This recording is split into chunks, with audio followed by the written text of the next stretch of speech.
Start the lecture now. From now onward, it will be recorded. So I'll show you this thing which we left last year.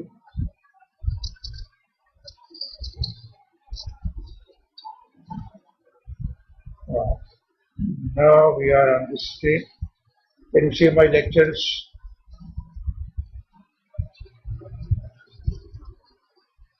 Can you see my? तो ये आखिरी topic जो हमारा रह गया, यहाँ तक हमने कर लिया था ये इंडिविजुअली जिस तरह मैकेनिक्स में प्री बॉडी डायग्राम बनाते हैं, थर्मल सिस्टम में HVAC में हम क्या करते हैं कि first law of thermodynamics apply करने के लिए energy in is equal to energy out under steady state condition, energy in is equal to energy out and energy stored in the system zero, delta E in is equal to E out plus delta E sys. तो delta E से zero होती है steady state में, तो उसका मतलब state कहीं भी किसी एक पॉइंट पे सर्किट के मास फ्लो रेट और टेम्परेचर और फ्लोज और जो भी प्रॉपर्टीज है किसी एक पॉइंट पे कांस्टेंट रहती है with respect to time. Time के साथ चेंज नहीं होती, लेकिन प्लेस चेंज करने से 1 से 2 पे आने पर, 2 से 3 पे जाने पर स्टेट चेंज होगी, लेकिन at a particular place at a particular point से 1.1 पे जितना भी टाइम गुजर जाएगा वो उसमें स्टेडी स्टेट रहेगी, यानी टेम्परेचर और एंथैल्पी और प्रेशर जो भी वो कांस्टेंट रहेगी। इसको हम कहते हैं steady state. Under steady state condition हम ये एनर्जी डायग्राम ड्रा करते हैं, एक बॉक्स ड्रा करते हैं और उसके शो करते हैं कि ये रेक्टेंगुलर या सर्किल जो भी है उसके इन और आउट पे क्या क्या हो रहा है। तो इन को एरो इनवर्ट की तरह शो करते हैं, आउट को एरो आउटपुट शो करते हैं, और इससे हमें पता चलता है कि मास इन मास आउट हो रहा है और एनर्जी इन एनर्जी आउट हो रही है। तो इससे हम हीट बैलेंस और मास बैलेंस लगाकर अपना प्रॉब्लम सॉल्व करते हैं। तो प्रॉब्लम सॉल्व करने के लिए हमें एंथैल्पीज, HVAC में सिर्फ हमें एंथैल्पीज चाहिए होती हैं, की पॉइंट्स, और जब वो एंथैल्पी मिल जाए तो हमें फॉर्मूले में वो उस चीज़ को रख के हम जो डिजायर्ड क्वांटिटी है वो सॉल्व कर लेते हैं। अमूमन जितने भी वेरिएबल हुए उसमें से सारे वेरिएबल मालूम होते हैं और एक अननोन होता है, तो एक इक्वेशन से आप सॉल्व कर सकते हैं। तो अब आप जनाब उसका अगला टॉपिक जो है वो ये है। अच्छा, ये हमने एनालिसिस करके दिखाया with heat exchanger, without heat exchanger. With और विदाउट हीट एक्सचेंजर में फर्क ये है कि हीट एक्सचेंजर की वजह से पॉइंट्स 2 पॉइंट ज्यादा हो जाते हैं, तो उसकी नंबरिंग सिस्टम चेंज करना पड़ेगा अकॉर्डिंग टू सिस्टम लेआउट। अच्छा, ये जो टॉपिक है आपके सामने ये है check for crystallization. Check for crystallization आप एक टेक्स्ट बुक में प्रॉब्लम दिया हुआ है, सोल्ड एग्जांपल दी हुई है। इसके sold example 1, sold example 2, sold example 3, sold example 4 ये आप जरूर कीजिएगा, और उसमें बहुत सिस्टमेटिक तरीके से पहले सादे तक कम से कम अननोन के साथ आपको प्रॉब्लम सोल्व करने की टेक्निक बताई गई है, और उसके बाद जनाब आहिस्ता आहिस्ता उसको ज़्यादा पेचीदा, कॉम्प्लेक्स और कॉम्प्लिकेटेड बनाया गया है ताकि आप प्रॉब्लम्स को सॉल्व कर सकें एक्चुअल कमर्शियल रेफ्रिजरेशन के। तो अब आप देख रहे हैं कि ये हम यहाँ देखते हैं कि ये जो है ये कहाँ पे हमारा वो पेज है जहाँ एग्जाम्पल्स हैं। मैं आपको टेक्स्ट बुक खोल के बता रहा हूँ, उसके बाद आगे बढ़ो।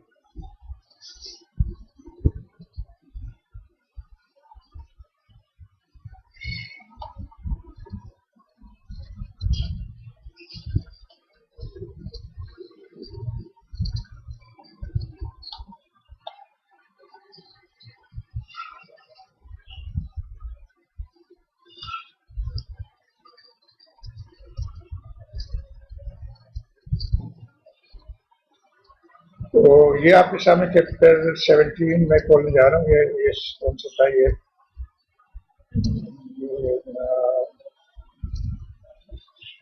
चैप्टर 18 है। 18 के बाद हम पीछे की तरफ जा रहे हैं।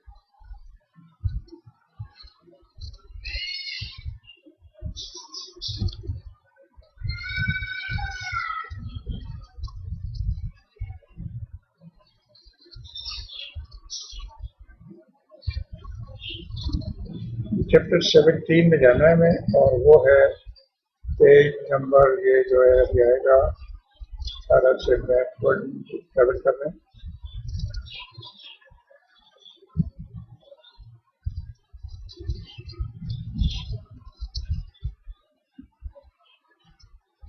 ये जो 17 है इसका एंड है, आखिर में ये प्रॉब्लम्स दिए हुए हैं 17.7 वगैरह, और अब हम पीछे की तरफ ट्रेवल करें तो आपको सोल्व प्रॉब्लम नजर आएंगे। ये आप देख रहे हैं, ये एग्जांपल 17.7 है। तो हम पीछे आपको पहली 5 एग्जांपल्स अगर आप कर लें, दैट इज फेयर इनफ, तो you will learn how to solve the problems of vapour absorption system in commercial refrigeration. तो ये है 76, इसके 2 मेथड दिए हुए हैं। ये 17,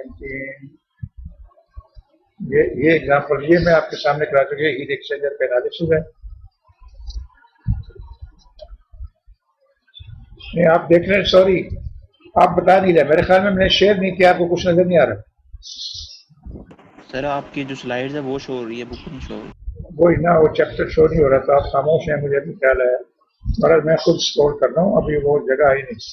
तो ये वो जगह जो है, ये है page 333 of the book, page 333 of the PDF page, और बुक का पेज है पेज 335। तो पेज 331 है मेरे सामने खुला हुआ, तो इसको मैं शेयर करता हूँ आपके साथ, पुराना शेयर जो है ना वो खत्म करता हूँ। तो ये जो है जनाब वेपर सिस्टम टेक्स्ट बुक, ये स्टोकर की टेक्स्ट बुक में शेयर करता हूँ। Now I hope you will see the textbook. Can you see the textbook now? Yes sir, we can see. Change हो गया ना?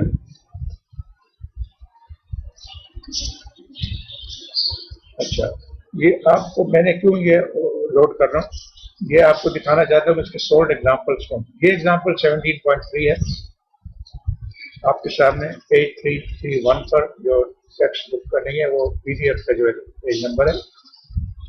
और मजीद पीछे जाएंगे तो ये एग्जांपल 7.2, ये जरूर करनी है आपको 1, 2, 3, क्योंकि 1 से स्टार्ट करें वो सिंपल, फिर 2 उससे ज्यादा पेचीदा है, 3 उससे ज्यादा पेचीदा है, लेकिन आसान है। जब तक 1, 2 नहीं करेंगे 3 और 4 आपका सॉल्व नहीं होगा।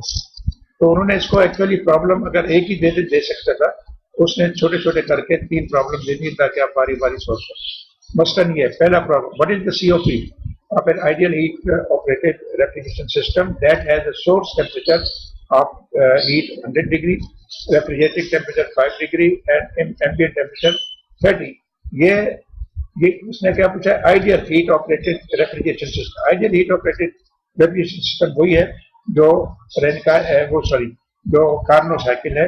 अब दो साइकिल मैंने आपको दिखाए थे, एक कार्नो बनता है, कार्नो पावर, और एक कार्नो रेफ्रिजरेशन साइकिल। तो उसका जो COP है, फंक्शन ऑफ TR यानी refrigeration temperature, function of TS high temperature source, and function of TA atmospheric temperature. तो ये 30 डिग्री यानी एम्बिएंट टेम्परेचर है, इसको 2738 करेंगे।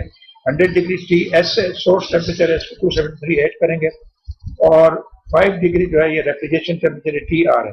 तो उस फार्मूले में रखने से ये देखो एक ही लाइन में, एक फार्मूले में COP कैलकुलेट हो गया 2.09। तो ये TS TR TA, तो ये जो है ये हमने पहले आपको एक्सप्लेन किया था। तो पहला प्रॉब्लम तो ये है, इसको सॉल्व करना आना चाहिए आपको, बस एक सिंपल फार्मूला है, वो याद रखना है आप। उसके बाद 17.2 है, ये compute the rate flow of refrigerant, यानी m dot of water, lithium bromide water system में रेफ्रिजरेंट क्या है, ब्रैकेट में लिखा है वाटर, थ्रू द कंडेंसर। भाई बताते जाए, बुक देख रहे हैं आप? Yes sir. 17.2 देख रहे हैं एग्जाम्पल? यस। और तो अगर जो चीज कंपेटेबल नहीं, यानी कि मैं कुछ कह रहा हूँ आपको नजर कुछ आ रहा है, तो आपको बताना चाहिए।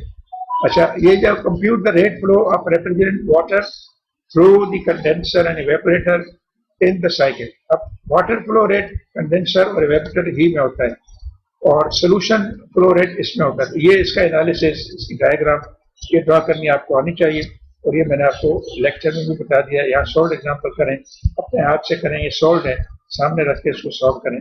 तो इसमें वही 3 टेम्परेचर दिए हुए, एम्बिएंट टेम्परेचर दिया हुआ 30, कंडेंसर टेम्परेचर दिया 40, जनरेटर टेम्परेचर दिया हुआ है नहीं दिया हुआ, एवेपोरेटर टेम्परेचर दिया हुआ है 10। तो ये 3 temperature ambient, evaporator, condenser, generator 100, चारों टेम्परेचर दिए हुए और मास फ्लो रेट 0.6 kg पर सेकेंड सोल्यूशन का दिया पंप। ये जो पंप है 0.6 kg पर सेकेंड, ये रिच सोल्यूशन यहाँ से पंप होकर जनरेटर में जा रहा है। बस ये 5 आइटम्स आपको दिए हैं। अब आपको सॉल्व क्या करना है, डिजाइड क्या है, compute the rate flow of refrigerator m dot water. यहाँ जो एम डॉट 3 है, m dot 4, m dot 5 they are एक same, m dot 3, m dot 4, m dot 5 this is pure water circulation rate. और यहाँ वही इन चारों बॉक्सेस की आप 1 by 1 हीट बैलेंस लगाएंगे, मास बैलेंस लगाएंगे और आप उसको सॉल्व करेंगे। उसमें एक प्रॉपर्टी डायग्राम यूज करेंगे कि ये हम डिस्कस कर चुके हैं, मैं नहीं करूँगा। और ये जो है ये उसका सोल्यूशन है। ये मास फ्लो रेट लगाया वाटर यानी सोल्यूशन का, ये वाटर का मास फ्लो रेट यहाँ से आ गया। और उसके बाद जरा 4 kg और each kilogram of water approximate 4 kg of solution is come और ईच kg ऑफ वाटर। ये अलग चीज है, लेकिन आपसे वो पूछा गया है मास flow rate of water refrigerator. उसके बाद आगे जो एग्जांपल आ रही है 17.3, उसमें एंथैल्पी वगैरह की कैलकुलेशन ये देखिए। For the absorption system example 2, उसी को लेके आगे चल रहा है एग्जांपल 2 को, 2, 3, 4, 5 वो एक एग्जांपल को आगे बढ़ा रहा है। तो वहां तक आपने mass flow rate of water refrigerator calculate कर लिया, तो अब आपके लिए प्रॉब्लम आसान है। You can calculate mass heat balance लगा कर, जनरेटर का हीट बैलेंस लगाएंगे QG आ जाएगा, एब्जॉर्बर का हीट बैलेंस लगाएंगे QA आ जाएगा, कंडेंसर का हीट बैलेंस लगाएंगे तो यानी energy is equal to energy out, heat is equal to heat out, वो आ जाएगा QC। और QE का बैलेंस यानी एवेपोरेटर का बैलेंस लगाएंगे QE आ जाएगा। और COP, जब ये सारे Q आ गए तो आपको COP के लिए ये चाहिए QE और QG, QE divide by QG is equal to COP। तो आप ये प्रॉब्लम सॉल्व कर लेंगे और इसका सोल्यूशन नीचे दिया हुआ है। आपका असल मसला H1, H2, H3, H4, H5 ये कैलकुलेट करना है। फिर ये आपने हीट बैलेंस लगाया, जनरेटर का QG एक तरफ कर लें, बाकी सारे आइटम्स राइट साइड पे कर लें तो यू विल गेट दिस। और इसका एनालिसिस मैंने यहाँ उसने बॉक्सेस ड्रा नहीं किए, आपको इंडिविजुअली एक एक बॉक्स ड्रा करना है, जनरेटर का अलग, कंडेंसर का अलग, एवेपोरेटर का अलग, एब्जॉर्बर का अलग, और उसमें मास बैलेंस हीट बैलेंस लगा के सॉल्व करना है। COP is equal to Q upon QG। तो ये बहुत सिंपल है, 4 लाइनों में इसका सोल्यूशन आ गया। लेकिन आपको पहले डायग्राम ड्रा करनी है, फिर एनर्जी बैलेंस लगाना है वगैरह। अब आपके पास 17.3 नेक्स्ट एग्जांपल है, ये 17.4। वो कह रहे हैं कि simple cycle operating at the temperature shown figure 17.6 is modified. वो जो पिछली जो एग्जांपल थी इसको आपने मॉडिफाई कर दिया। अब क्या हीट एक्सचेंजर लगानी, तो फिगर 17.9 बन गया। Size that temperature at point 2 is 52 degree. तो आपने एवेपोरेटर के बाद का टेम्परेचर, सॉरी हीट एक्सचेंजर के बाद का टेम्परेचर आपको दे दिया गया है। तो मास रेट ऑफ फ्लो मालूम करना है, दिया हुआ है 0.6। अब सोल्यूशन वही है, पुराना एग्जाम्पल चल रही है। What are the rate of energy transfer each of the component, वही rate of energy transfer at each of the component, वो क्या है QA, QG, QE, QC, यानी एवेपोरेटर, एब्जॉर्बर, जनरेटर और एवेपोरेटर, एब्जॉर्बर, जनरेटर और कंडेंसर का Q मालूम। तो ये वही तरीका है, लेकिन अब आप तो पॉइंट चेंज हो गया, डायग्राम चेंज हो गई है और उसमें हीट एक्सचेंजर ऐड हो गया है, वो सॉल्व हो गया। ये आपका COP आ गया। उसके बाद 17.5 है, कमर्शियल रेफ्रिजरेशन इक्विपमेंट है। और देखें कितना टिपिकल एग्जांपल्स हैं। अभी जो हम पढ़ेंगे क्रिस्टलाइजेशन, अभी हम क्या पढ़ेंगे, आज का टॉपिक क्रिस्टलाइजेशन क्या है, on the two property chart lithium bromide. पीछे जो 17.5 17.8 एंथैल्पी डायग्राम और कंसंट्रेशन डायग्राम और टेम्परेचर डायग्राम दिखाई गई थी, तो उसमें क्रिस्टलाइजेशन जोन राइट साइड पे कॉर्नर पे क्रिस्टलाइजेशन जोन बताया गया था। The region to the right and below these lines indicates solidification of lithium bromide. The process is similar in that of solidification of antifreeze. ये ऐसे ही जैसे radiator में जो है ना वो आप एंटीफ्रीज डालते हैं ताकि बर्फ न जम जाए, तो उस ये वॉशिंग यहाँ बर्फ नहीं जमती लेकिन साल्ट सॉलिडिफाई हो जाता है, क्रिस्टल बन जाता है, तो वो नालियाँ उसके ट्यूब्स बंद हो जाते हैं. It will dilute the liquid. अच्छा, it dilutes the liquid solution so that state of solution continues to be represented. अब आप उसमें क्या करते हैं, उसका प्रोसीजर क्या है क्रिस्टलाइजेशन से बचने के, तो एक प्रॉब्लम दिया हुआ है 17.5. In the system shown 79, the ambient wet bulb temperature decreases. Ambient wet bulb temperature decrease होने का मतलब यह है कि कंडेंसिंग जो है ना वो डाउन हो रही है.